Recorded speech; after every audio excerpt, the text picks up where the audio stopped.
Ako ang inyong Lolo Pael at ito ang aking kwento. Ritual sa alas 3 ng madaling araw. Rick, pre, nandiyan ka ba sa loob ng bahay nyo? Pagbuksan mo ako ng pinto, may dala akong pagkain dito. Wala kasi akong kasabay na kumain sa bahay eh. Si Mrs. nagpunta doon sa binyagan, kaya dinala ko na lang yung pagkain dito. Tara na, kain tayo! Pupungas-pungas na tumayo si Rick sa kanyang higaan nang marinig ang pagkalampag sa pinto ng kanyang bahay. Nang marinig niya ang boses ng kaibigan, agad siyang napatayo para pagbuksan ang pinto. Pre, bakit ang aga mo namang mambulahaw? Maaga ka dyan. Anong oras na kaya? 2:00 na ng hapon, no? Dumaan daw si Mark kaninang umaga eh, bago siya pumasok sa trabaho. Di mo raw pinagbuksan ng pinto. Sobra namang kaantukan yan. Anong oras ka ba natulog kagabi? Halika, pumasok ka muna at dito tayo sa loob mag-usap. Oo, papasok talaga ako. Nakakangawit tumayo dito, no? May dala pa naman akong pagkain. Nagabala ka pa ng pagkain, pre. Pero sakto lang kasi gutom na nga ako eh. Tara, kainin na natin yan. Sino pa bang magtitinginan kung di tayo mga magkakabarkada lang, di ba? Puro kasi alak yung sinisilid mo dyan sa tiyan mo eh. Kakain ka rin ba ng kanin? Baka mamaya magtampo sa'yo yung kanin. Hindi ka nakilala niyan. Halika na, masarap tong luto ni Mrs. Ano ba yun, pre? Kare-kare, pre. Nang marinig ni Rick ang sinabi ng kaibigan, bigla na lang siyang natigilan. Bumalik na naman sa alaala niya ang sandaling ipinagluluto siya ng kanyang nobya. Uy, bakit nakatulala ka na naman dyan? Hindi ka mabubusog kapag nakatitig ka lang sa pagkain, no? Lena, maupo ka na dito. Kumain na tayo. Ay, alam mo pre, specialty ni Ara yan eh. Napakasarap niya magluto ng kare-kare. Malapot dahil hindi tinipid sa mani. Tapos yung mga gulay, sakto lang ang pagkakaluto, hindi malabsa. Tapos yung bagoong pre, ay nako. Di ko na matitikman yung mga luto niya pre. Kaya hindi ako nakakakain kasi palagi kong hinahanap yung lasa ng mga luto niya eh. Naupo si Rick para mas malapitan ang kare-kare na dala ng kaibigan. Inamoy niya ito at maya-maya tumulo na naman ang kanyang luha. Bigla naman inagaw ni Noel ang bandihado na pinaglalagyan ng pagkain saka nagbiro. Ano ka ba pre? Matutuluan ng luha mo tong ulam eh. Di aalat oh. Kau naman oh. Oh, ikain mo na lang yan. Huwag ka masyado magpatalo sa kalungkutan oh. Sa tingin mo ba, natutuwa si Ara kapag nakikita kanyang ganyan ang nangyayari sa'yo? Sa malamang, hindi yun matatahimik sa kinaroroonan niya. Baka sinisisipan niya yung sarili niya dahil sa nangyari sa'yo. Kahit hindi naman niya kasalanan. Hayaan mo na pre, mag-move on na tayo no. Alam kong mahirap pero kailangan mo umusad sa buhay. Hindi pwedeng ganyan ka na lang habang buhay. 1 taon na nakalipas nang mamatay si Ara sa aksidente. Pero ikaw, binubulok mo pa rin yung sarili mo dito sa 4 na sulok ng bahay mo. Alam ko naman yun pre. Pero di ko magawang mag-move on eh. Sa lahat ng lugar, may alaala kami ni Ara. Sa lahat ng bagay na nakikita ko. Sa mga pagkain. Palagi siyang naroon. Paano ba ako mag-move on kung palagi naman sumisingit ang mga alaala? Sakit pre. Nawala siya sa akin kung kailan handaan ng lahat para sa kasal namin. Ang tagal namin yung pinlano. Pero hindi na naisakatuparan. Ayoko magpakasal sa iba pre. Si Ara lang ang gusto ko. Pero bakit ayaw ng tadhana? Bakit hinayaan niyang maghiwalay kami ng ganito? Sabi mo nga, di ba? Kami ang may pinaka-perpektong relasyon. Pero bakit ganun? Hindi pa rin pwede. Ayaw yata talaga kaming maging masaya eh. Kung ganun, bakit pa ako mag-move on, di ba? Ay langya, nagdrama na nga. Ang sabi ko pre, kakain lang tayo. Mukhang iiyak ka na naman eh. Namimiss ko na si Ara pre. Miss na miss ko na siya. Gusto ko siyang makita. Gusto ko siyang makausap kahit saglit lang. Gusto ko siyang mayakap, pre. Ang hirap kasi. Ang sakit dito. Sa puso.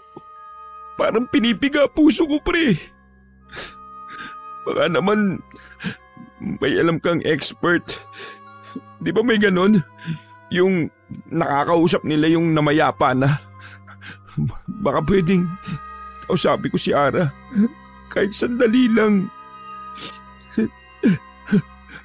Alam mo pre, lalo kang di makaka-move on kapag palaging ganyan ang nasa isip mo. Wala na nga siya eh. Akabalayo mo pa sa kabilang buhay para lang makausap. Saka isa pa, hindi naman tutuyang nakakausap ang namatay. Baka mamaya good time lang tayo nun eh. Namemera lang yung mga ganun. Gusto mo ba samahan kitang magbakasyon dun sa probinsya namin? Ganun na lang. Makakalimot ka dun. Dun tayo sa tiyuhin ko. Mag-i-enjoy ka dun. At least, kahit papano, makakapag-adjust ka. Kahit kaunti, di ba? Dito kasi, lahat talaga may alaala ni Ara. Kagaya nitong bahay mo, ang dami niyong alaala dito. Kaya dapat pumunta ka sa lugar na wala siyang alaala para makamove on ka. Nalulungkot ako, pre. Hindi ko yata kayang iwan ang bahay na ito. Yun na nga pre, kaya di ka makamove on kasi di mo iniiwan yung mga dapat mong iwan. Ano yan? Hanggang ganyan ka na lang? Naapektuhan na ng malaki ang buhay mo no? Natanggal ka na sa trabaho. Tapos yung buhay na ayaw mong mangyari sa'yo dati, ayan, nangyayari na ngayon. Pero parang wala kang pake. Nasaan na yung kaibigan kong matapang at hindi agad-agad sumusuko sa problema? Nasaan na yun? Ano, namatay na kasabay ni Ara? Mas okay pa nga yatang namatay na lang din ako kasabay ni Ara. Wala nang saysay ang buhay ko, pre. Ay nako, tatanga-tanga talaga to. Dapat pala di na lang ako nagdala ng kari-kari. Tapon ko na lang kaya to. Iniligpit na ni Noel ang dala niyang pagkain. Sinubukan niya kung pipigilan siya ni Rick, pero wala siyang pakialam. Napabuntong hininga na lang si Noel habang pinagmamasdan ng kaibigan. Napapailing siya dahil sa laki ng ipinaayat nito. Nangangalumatan na rin si Rick na animoy hindi na natutulog. Tara pre, sumama ka sa akin. Saan naman tayo pupunta? Basta sumama ka. Nahirapang kumbinsihin ni Noel ang kaibigan pero sa huli ay nagtagumpay siyang palabasin ito ng bahay. Dinala niya si Rick sa simbahang malapit sa kanila. Pagdating doon ay saka siya sinabihan ni Rick na magdasal at sabihin ang lahat ng gusto niya. Pati ang galit at sama ng loob ay sabihin niya. Pwede niyang sumbatan ng Panginoon kung gusto niya para lang makaluwag-luwag ang kanyang dibdib. Ilang minuto rin silang nanahimik hanggang sa maya-maya ay narinig niyang humihikbi na si Rick. Hindi ito nagsasalita pero bumubuhos ang luha ni Rick. Hinayaan lang ni Noel na nasa ganoong kalagayan ng kaibigan. Umaasa siyang magiging ayos din ito pagkatapos. Pero maya-maya ay nagsimula ng magsalita si Rick. Umalis na tayo, pre. Hindi maganda ang lugar na ito. Ha? Ano ba pinagsasabi mo? Ito ang pinakamagandang lugar na pwede natin puntahan. Hindi naman siya nakikinig, pre. Paano mo nasabi? Kung talagang nakikinig siya, bakit niya hinayaan na mangyari sa akin to? Napakadamot ng Diyos na yan.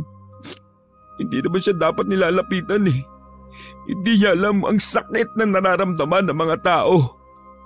Bulag siya, banhid. Bumubuhay lang siya ng tao para patayin uli sila. Ay nako, Diyos ko. Patawarin niyo po siya. Hindi niya alam ang kanyang sinasabi. Nasasaktan lang po talaga siya, Lord. Pasensya na. Hindi na nakayanan ni Rick ang manatili sa loob ng simbahan. Umalis na siya at iniwan doon si Noel. Pagkalabas niya ay palinga-linga siya sa paligid. Wala namang tao dahil ordinaryong araw yon. Paalis na siya nang may humawak sa braso niya. Paglingon niya nakita niya ang isang matandang babae. May dinaramdam ka ba, anak? Sobrang bigat ng aura mo. Gusto mo ng kausap? Maaari kitang tulungan. Ano naman po may tutulong niyo sa akin, Lola? Walang taong pwedeng magbalik sa buhay ng namatay na. Oo nga, pero kaya kong gawan ng paraan para makasama mo siya kahit sandali lang. Ayaw mo ba? Po? Sigurado po kayo? Bakit hindi mo subukan? Kung gusto mo sumunod ka lang. Sinundan ng tingin ni Rick ang matandang babae.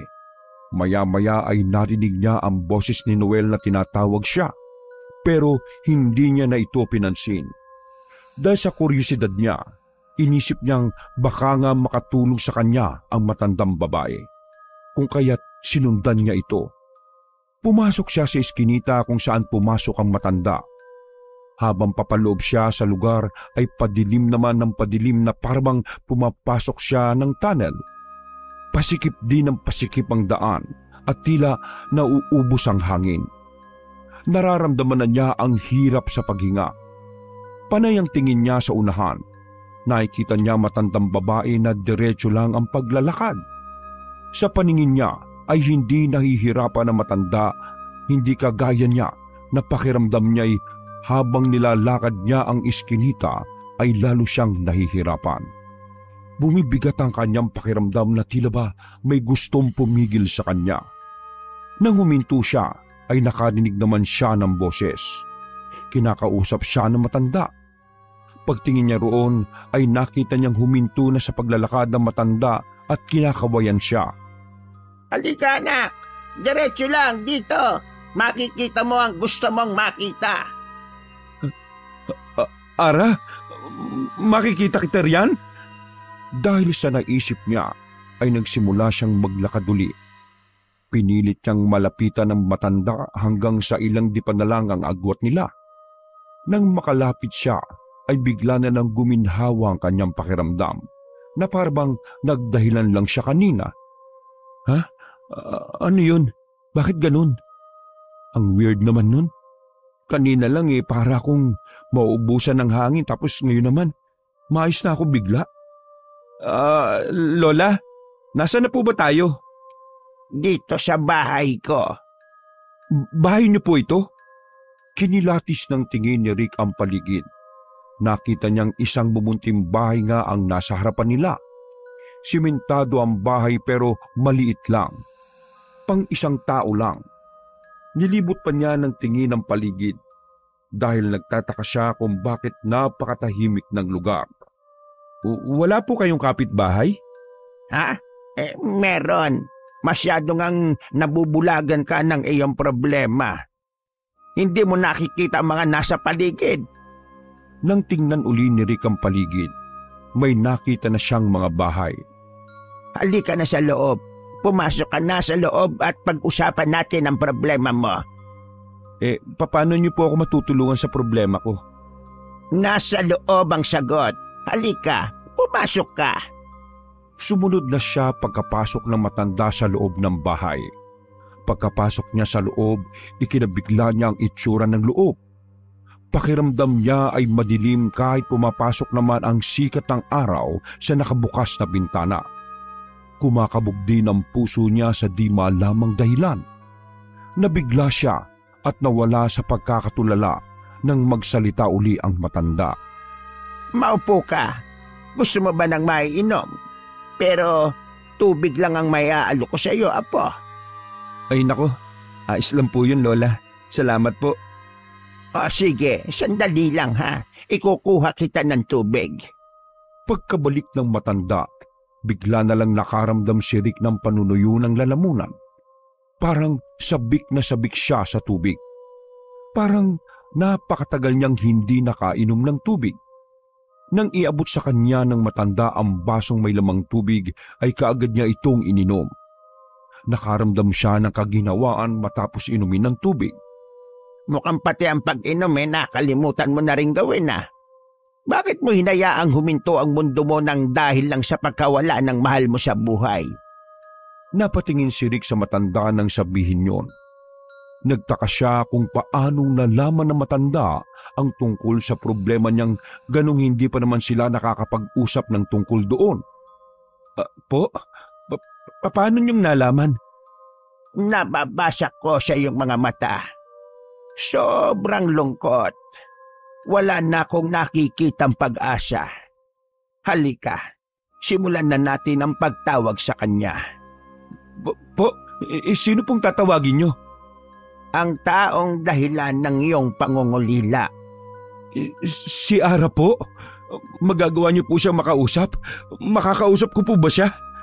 Oo, basta may pananalig ka. Inaya siya na matanda sa isang silid na sobrang dilim. Pinindot na matanda ang switch ng ilaw. Tumambad sa kanya ang isang lamesang may mantel na kulay itim pagkabukas ng ilaw na pula, ang kulay ng bumbilya. Pinaupo siya na matanda sa upuang malapit sa lamesa. Pagkatapos ay nagsindi ng kandila ang matanda. Halos mapalibutan ng itim na kandilang may sindi ang buong silid. Naupo na ang matanda sa katapat na upuan saka siya nito kinausap. Akin na mga kamay mo. Pagkatapos pumikit ka. Sinunod ni Rick ang sinabi ng matanda. Pagkapikit niya, nakaramdam agad siya ng init sa kanyang palad na gumapang paakyat sa kanyang braso. Matapos ang ilang segundo ay naramdaman niyang binabalot na ng init ang katawan niya. Kaagad siyang dumila. Tumambad sa kanya ang kandila sa gitna ng lamesa. Malaki na ang apoy nito, ngunit ipinagtataka niyang hindi madaling nalusaw ang kandila. Pilit niyang binabawi ang kanyang kamay sa pagkakahawak ng matanda, ngunit sobrang higpit ng pagkakahawak nito. Halos ayaw siyang bitawan. Napatingin siya sa matanda na magsalita ito na may kakaibang boses. Malaki at garalgal ang boses ng matanda na nagpakilabot sa kanya. Nandito na siya. Ayaw mo ba siyang makausap? Ha? Sino pong nandito? Sino kakausapin ko? Maya-maya ay bigla na lang nag-iba ang boses ng matanda. Naging boses ito ni Ara. Tinatawag siya nito sa pangalan ng paulit-ulit. Ara, mahal ko, ikaw na ba yan? Nandito ka na nga ba? Maya-maya ay biglang nagbago ang pagsasalita ng matanda. Boses pa rin ni Ara ang maririnig pero mas nakakapangilabot na. Kitang-kita pa ni Rick ang mata ng matanda na nakatirik. Kulay puti na ito. Marahas na binawi ni Rick ang kanyang kamay sa pagkakahawak na matanda. Pigil ang kanyang hininga na tumayo. Paano po kay Lola? Biglang napasinghap ang matanda at maya-maya'y pumikit at sumubsob sa lamesa. Halos mapatakbo na si Rick palabas ng silid pero natigilan siya nang magsalita ang matanda. Bakit hindi mo siya kinausap? Nandito na siya kanina pero hindi mo naman kinausap. Sayang lang ang pagkakataon. Ang hirap mamagitan sa dalawang mundo. Si Ara, siya po ba talaga yun? Oo, may kakayahan akong tawagin ang espiritu ng mga namayapang tao. Sandali ko lang yun kayang gawin at hindi ko na mauulit pa dahil nanganganib din naman ang buhay ko sa tuwing ginagawa ko ito. Muling bumalik sa upuan si Rick at seryoso nang kinausap ang matanda. Sorry po . Hindi naman ninyo sinabi na gano'n ang gagawin nyo . Nabigla kasi ako. Ang ibig ko pong sabihin, wala na bang chance na makausap ko uli si Ara? Meron pa naman. Pero ikaw na ang gagawa nun dahil hindi ko na kaya. Magagawa mo lang ito kung matapang ka. Kapag duwag ka, kagaya kanina, ay walang mangyayari. Hindi na po ako matatakot, promise. Tulungan niyo po ako. Gusto ko talaga siyang makausap kahit sandali lang. Sige, makinig kang mabuti. Ibibigay ko sa iyo ang mga dapat na gawin. Sige po. Binigyan siya ng matanda ng kandilang itim at isang papel kung saan nakasulat doon ang isang dasal na kailangan niyang sambitin bago tawagin ng 3 ulit ang pangalan ng kanyang kasintahan. Matapos si Billy na matanda ang lahat, ay nagpaalam na siya para umuwi. Kung gaano kahirap ang pagpasok niya sa bahay na matanda, gano'n naman kadali ang lumabas. Normal na lang ang lahat nang baybayin niya ang iskinita. Pagkalabas niya sa kalsada ay bigla na lang tumunog ang kanyang cellphone ng sunod-sunod. Puro text at tawag ni Noel ang nakita niya. Tinawagan niya kaagad ang kaibigan.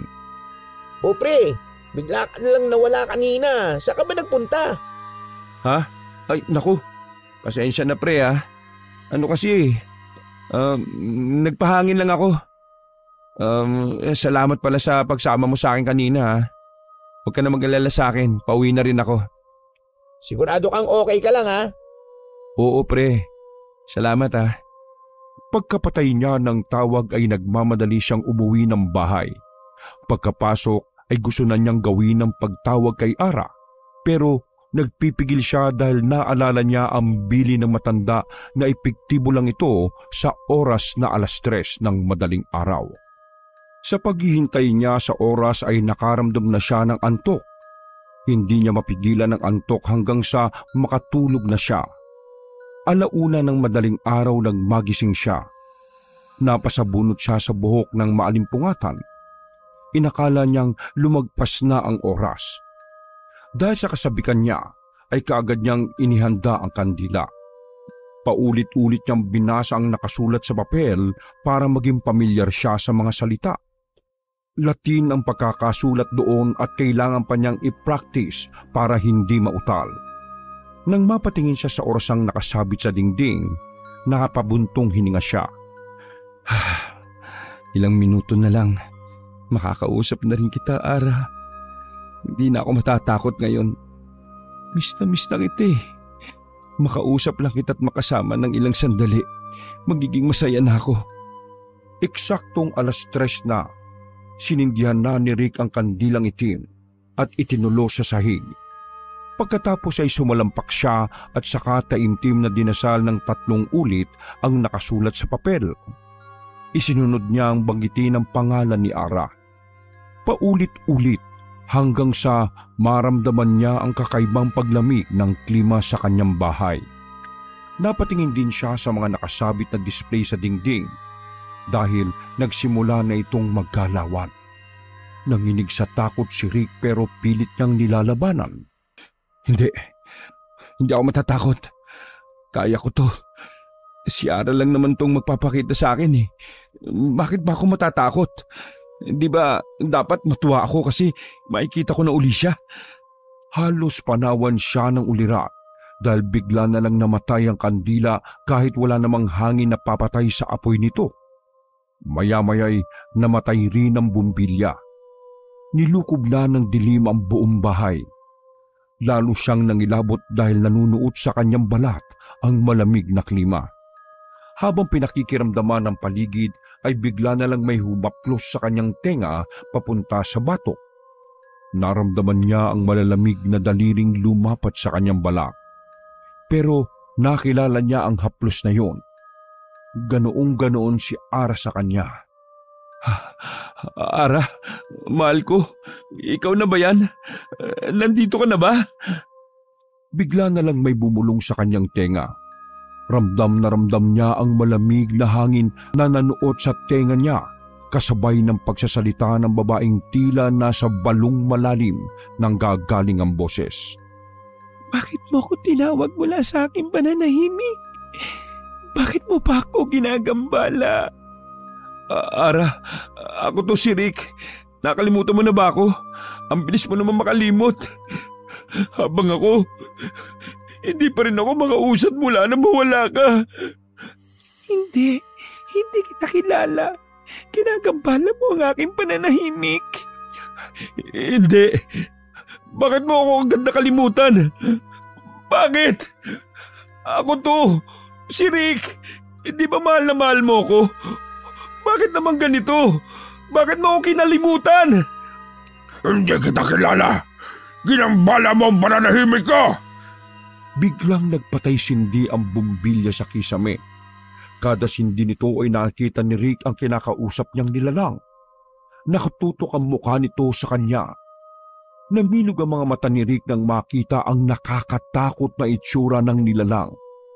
Sobrang itim ng buong katawan nito. Mahaba ang buhok. Kada sindi ng ilaw ay nag-iiba ang itsura ng nilalang. Mula sa pagiging pangit hanggang sa sukdulan ng kapangitan. Napatakip na rin ang ilong si Rick dahil bigla na lang umalingasaw ang mabahong amoy ng nilalang na yon.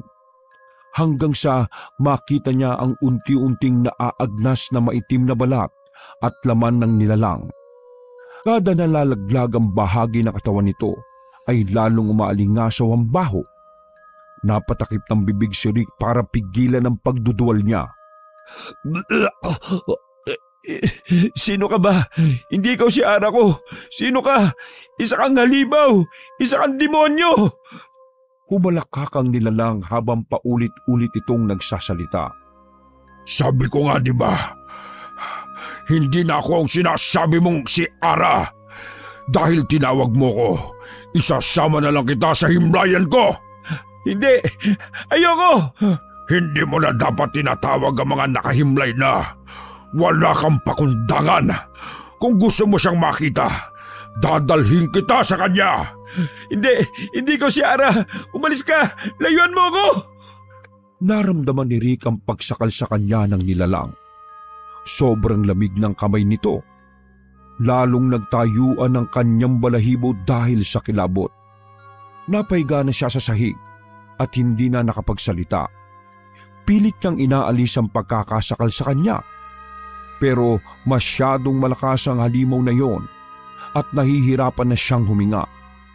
Maya-maya ay hindi na niya mapigilan ang pagpikit ng kanyang mga mata. Nagdasal na lang siya sa isip at humingi ng tulong para lubayan na siya ng halimaw na yon. Bigla na lang nawala ang nakasakal sa kanyang liig. Unti-unti ring naglaho ang halimaw kasama ng nakakatakot nitong boses habang humahalakhak. Nang tuluyan na itong naglaho ay bumalik na uli ang sindi ng bumbilya.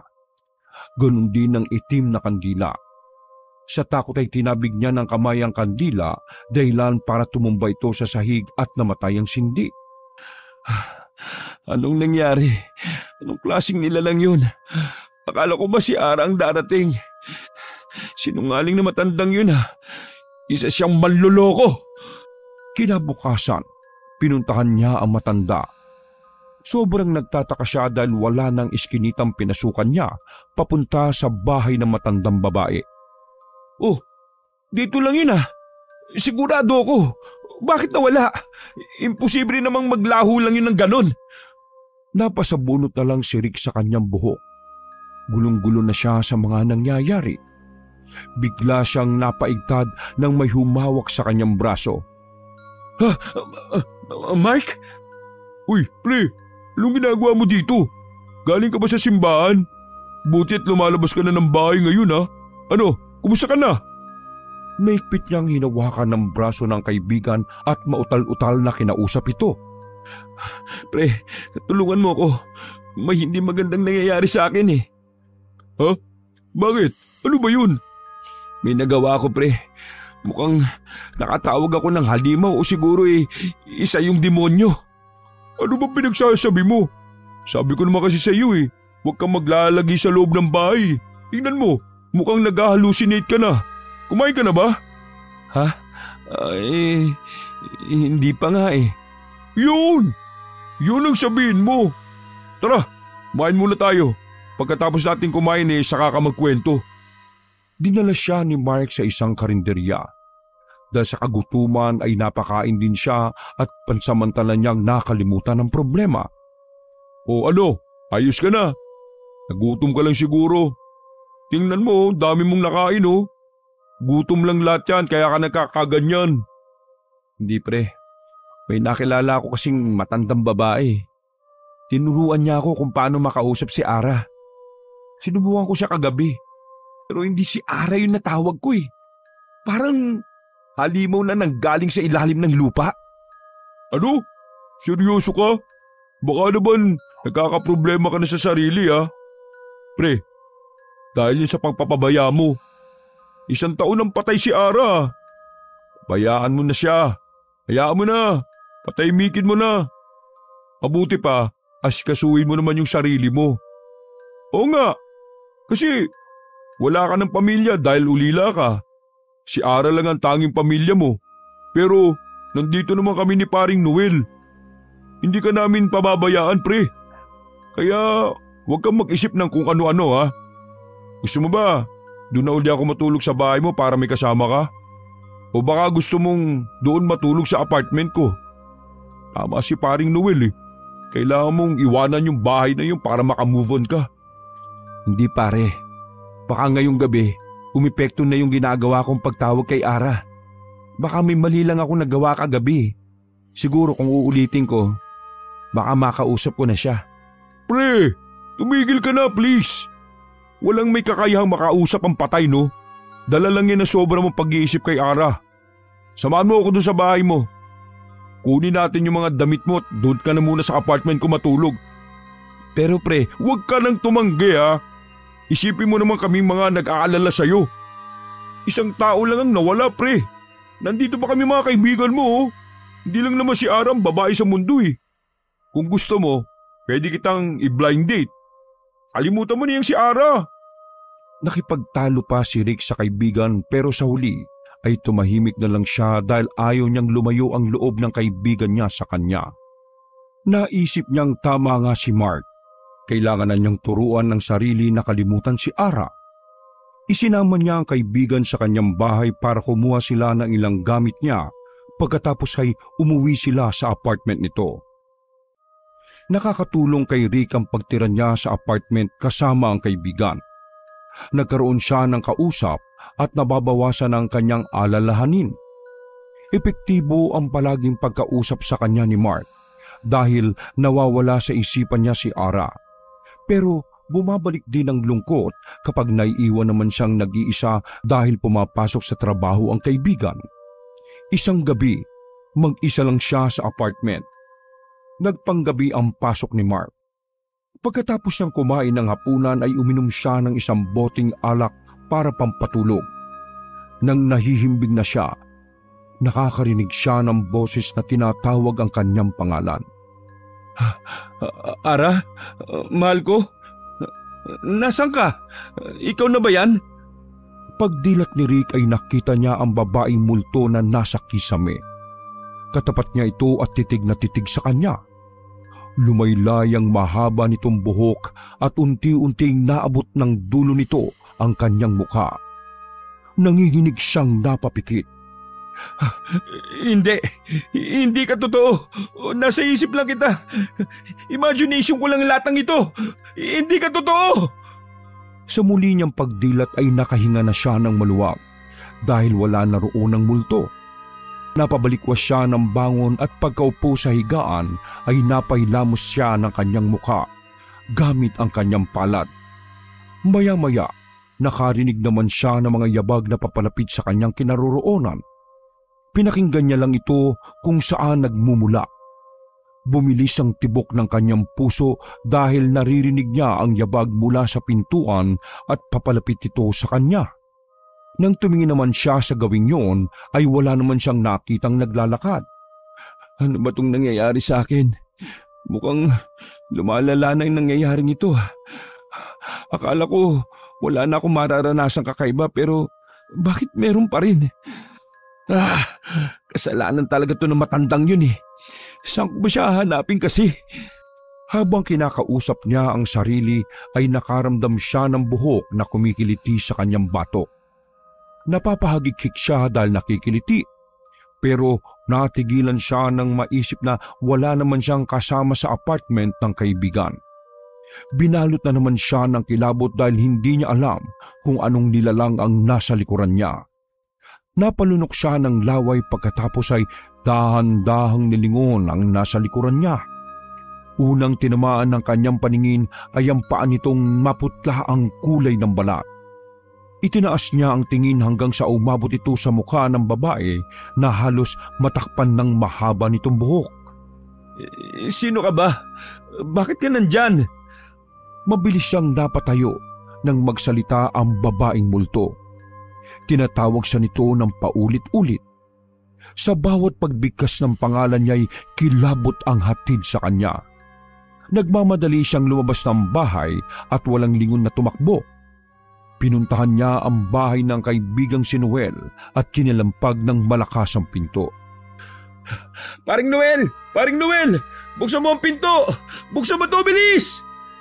Gulat na gulat ang kaibigan niya nang pagbuksan siya ng pinto.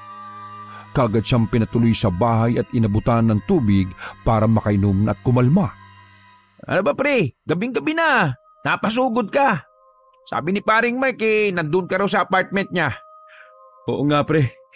Oh, bakit tumahangos kang papunta rito? Wala ba siya doon? Nasaan siya? Nasa trabaho pre. Pero bakit ganyan na itsura mo? Putlang-putla ka oh. Daig mo pa yung hinabol ng multo eh. Oo, multo nga pre. Inahabol talaga ako ng multo. Akala ko sa bahay ko lang may multo eh. Doon din pala sa apartment ni paring Mark. May multo rin pala doon. Nagkatinginan na mag-asawa habang nakukwento si Rick sa kanila. Alam kong hindi kayo maniniwala, pero totoo talaga. Sa tagal ng patay ni Ara, ngayon lang ako minulto ng ganito. Kasalanan talaga to ng matandang babaeng yun eh. Sabi niya matatawag ko raw si Ara kapag ginawa ko yung ritual. Pero hindi naman si Ara yung nagpakita eh. Multo nang hindi ko naman alam kung sino. Hindi na ako tinatantanan pre. Tulungan mo naman ako. Sino ba yung matandang yan? Saan mo ba yan nakilala? Doon sa simbahan pre. Bigla na lang lumitaw at kinausap ako. Nung sinamahan mo ako sa simbahan, kaya bigla ako nawala kasi sumama ako dun sa matandang yun.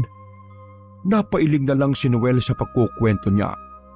Nang matapos na siyang magkwento ay pinatulog na siya nito. Ipinaglatag siya sa sala para doon matulog at sinabihang kinabukasan ay sasamahan siya sa kakilala nilang marunong tumingin ng mga sinasalbahe ng hindi nakikita. Sige pre, salamat Pasensya na kayo talaga sa abala. Sus, tayo-tayo lang naman talaga magtutulungan dito eh. O sige na, tulog ka na pre. Bukas isasama kita muna doon kay Tata Berting. Nabigla ng gising si Rick dahil sa pagyugyug sa kanya ni Noel. Bakit pre? May problema ba?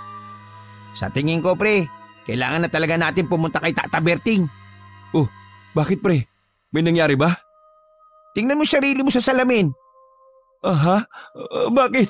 Anong meron? Nagmamadaling tumayo si Rick at nilapitan ng salamin na nakasabit sa dingding ng sala. Gulat na gulat siya nang makitang may pasa ang kanyang liig. Para itong kamay na tila nakasakal. Nakatingin siya kay Noel at sinabi ang nangyari kung nagkaroon siya ng pasa. Hindi lang yan pre. Tingnan mo yung braso mo pati yung binti mo. May mga pasa rin. Saan magaling yung mga yan? Pre, doon nga sa multong gumagambala sa akin. O sige, naniniwala na ako. Tara, punta na natin si Tata Berting. Hindi na nag-aksaya pa ng oras ang magkaibigan. Pagkaligo ni Rick ay agad na siyang nagpunta sa kakilala ni Noel na eksperto sa mga kaluluwa. Halos may 1 oras din ang biyahe dahil may kalayuan ng nayon na tinitirhan ng matandang lalaki. Pagkarating nila doon ay naabutan nila ang matanda na nagsisiga ng mga dahon sa paligid. Bahagyang napatras si Rick ng maamoy ang usok. Bakit pre? Ako lang ba'y nakakaamoy ng usok na yun pre? Bakit parang naninikip yung dibdib ko? Wala namang kakaiba sa usok na yun Meron. Alam kong darating kayo kaya naghanda na ako ng sorpresa. Base sa mga pasadang kasama mo, hindi basta-basang nilalang ang tinawag niya. Pinaahon niya sa lupa ang demonyong matagal nang nahihimbing sa kanyang libingan. Po? Sige, ipasok mo na siya sa loob ng bahay bago pa tumakas. Hawakan mo ng maigpit ang kasama mo. Bago pa sumagot si Noel ay nataranta siya dahil biglang natumba si Rick. Hawak niya ang sariling leeg at hirap na hirap sa paghinga. Pre, tulungan mo ako. Mamamatay ako dito. Hindi ako makahiga. Huwag mo siyang pakinggan. Ipasok mo siya sa loob, dali! Opo, Tata Berting. Wag! Ayoko! Nagpupumigla si Rick pero pinipilit siyang ipasok sa loob ng bahay na matanda. Tumulong na ang dalawang anak ng lalaki na matanda hanggang sa maipasok nila si Rick sa loob ng bahay. Sa loob, bigla na lang tumahimik si Rick. Tinitingnan niya ang mga kasama. Pinanlilisikan niya ng tingin ng mga ito. Hindi pa kita tinatawag pero lumabas ka kaagad ha? Bigla nang nagbago ang boses ni Rick nang magsalita. Boses demonyo na ang lumalabas sa kanyang tinig. Huwag kang makialam dito. Malaki ang kasalanan sa akin ng taong ito. Ginambala niya ako sa aking pagkakahimbing. Anong balak mo sa kanya? Total, gusto naman niyang mamatay na. Magpapalit na lang kami. Ako na lang ang magmamay-ari ng katawan niya. Hindi niyo na makukuha sa akin ang katawan na to. Minarkahan ko na ito. Ha? Talaga ba? Pasensya ka na ha. Hindi ko naman papayagan na magtagumpay ka. Hindi pa oras na mamatay ng taong yan.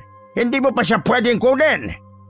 Pagkasabi noon ay inilagay ng matandang lalaki ang krus na may habang 1 dangkal. Sumigaw agad si Rick. Bumalik ang normal nitong boses. Ang bigat naman ito. Alisin niyo tong nakadagan sa akin. Ang hirap. Mamamatay ako dito. Paring Noel, please. Alisin mo yung nakadagan sa akin. Parang awa mo na, ang bigat. Wala kang maloloko dito. Walang maniniwala sa'yo. Hindi naman ikaw ang nasa loob ng katawan na yan. Ako talaga ito. Maniwala kayo. Sige nga, sabihin mo kung ano ang pangalan mo. Natahimik si Rick dahil hindi niya mabanggit ang sariling pangalan. Bigla na lang siyang nangisay at tumirik ang mata. Sinimulan agad ni Tata Berting ang pagdarasal. Kada sambit niya ng salita ay nagwawala si Rick. Hinahawakan na lang siya ng mga lalaking naroon para mapirmi ang katawan niya. Pagkatapos ay winisika ng matanda ng holy water si Rick. Lalo siyang nagwala. Naglalabasan na ang litid sa kanyang katawan, lalo na sa liig at mukha. Naglalaway na rin si Rick at halos luluwa na ang mga mata.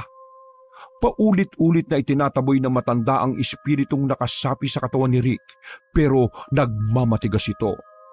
Hindi mo ko mapapalis. Akin na ang katawan na ito. Pahihirapan ko ito hanggang sa malagutan siya ng hininga. Pinatunog ni Tata Berting ang maliit niyang bell na pantaboy ng espiritu.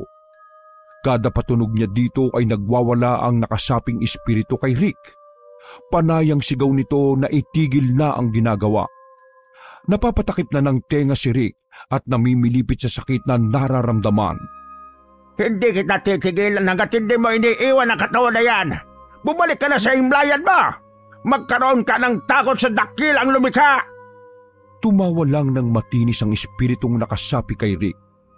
Pinatunog uli na matanda ang bell na hawak niya. Paulit-ulit niyang ginawa hanggang sa unti-unting nanghina si Rick.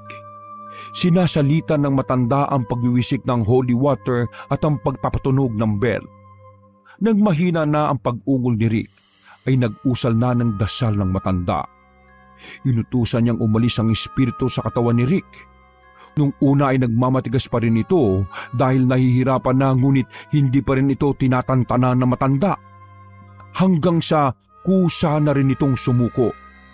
Hinang-hina si Rick nang makabalik sa kanyang katawan. Dinasalan siya ni Tata Berting at pinahiran ng langis. Pagkatapos ay pinainom siya ng holy water. Napakalaking pagpapabaya ang nagawa mo. Bakit mo nagawang tawagin ang espiritong yon?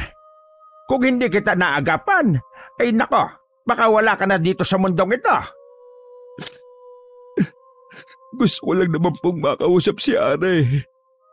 Baka lang po, makasama ko siya kahit sandali lang. Sabi ng matandang babaeng nagbigay sa akin ng dasal at itim na kandila. Makakausap ko rin si Ara eh, kapag ginawa ko yung ritual na yun. Hindi ka dapat nagpapapaniwala sa mga bulaang tao. Mayroon talagang mga nilalang na nagbibigay ng kapahamakan sa kapwa. Ipinain ka niya sa dyablo para sa sarili niyang kahilingan. Hindi lang ikaw ang naging biktima ng kagaya niya. Marami-rami na rin kayong nagpupunta dito sa akin. Gawain talaga nila ang mag-alay ng tao para lumakas ang kapangyarihan nila. Isa pa, hindi naman nakakausap ang espiritu ng namayapaan na. Kailangan mo nang tanggapin ang nangyari. Sarili mo lang din ang pinahihirapan mo eh. Maayos na siya sa kabilang buhay. Kaya dapat maging maayos ka na rin. Kahit ano pa ang gawin mo sa sarili mo, wala na yung koneksyon sa kanya. Buhay mo na lang ang masisira. Mahaba pa ang lalakbayin mo, iho. Umusad ka. Huwag ka nang padadaya sa iba. Umiiyak na tumango si Rick. Natauhan din siya sa mga sinabi ng matanda. Pagkatapos siyang makabawi ng lakas ay isang beses pa siyang ipinag-pray over nito para sa tuluyan niyang pagbabagong buhay. Masaya naman si Noel habang sila ay pauwi ng bahay. Nakikita niya sa mukha ni Rick na nalinawan na ito. Ano pre? Okay ka na ba? Oo pre, kaya ko na to. Kailangan ko nang maging matatag. Oo naman kayang-kaya mo yan. Malay mo, hindi talaga si Aram para sa'yo. May nakalaan pang mas nararapat. Basta, hintayin mo lang. Darating din yan. Salamat pre ah. Hindi niyo ako sinukuan ni Mark. Kayo na lang talaga yung pamilya ko eh. Kayo ang takbuhan ko. Ay sus! Alam namin yun Huwag na tayong magdramahan. Nawawala yung kamatswa natin eh. Lalong natuwa si Noel nang makita niyang nakakatawa na si Rick. Isang bagong buhay na ang haharapin ni Rick at alam niyang sa landas na yon ay mayroon siyang kaagapay na mga tapat na kaibigan. Wakas!